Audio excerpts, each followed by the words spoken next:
বন্ধু আয় গাড়ি দিয়া ঘুরতে যাই। ভালো কথা কইছ, অনেক দিন ধরে ঘুরতে যাই না, আয় যাই। আয় তাহলে। ওই বেটা তোরা কই যাস, আমারও একটু লইয়া যা। লগে 1 টাকা রাখে না, হ্যাঁ বিলে আঙ্গল ঘুরতে যাইবো। ওই বেটা হাসান ফয়সাল একটু কনা আমার লইয়া যাইতে। আচ্ছা অরলেও লঙ্গ লগে। ওরে লয়ে যাবো একটা শর্তে, ওই গাড়ির ভিতরে বইতে পারবো না। তাহলে কই বইবো? তুই গাড়ির ভিতরে ঢুকবি না, ঢুকলে একবারে মাইরালামু। বন্ধু তুই গাড়ির ফিচারটি দেখ, ইলন মার্কসও পারে নাই তার গাড়িতে এরকম ফিচার দিতে। বন্ধু তোর গাড়িতে ভালোই ফিচার আছে। আচ্ছা বন্ধু অনেক গরম লাগতেছে, তুই এসিড একটু সার। আচ্ছা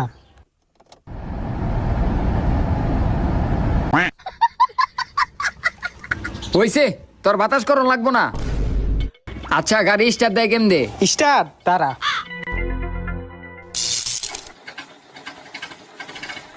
গাড়ি স্টার্ট হয়েছে, এখন টান দে। টান দিতাছি।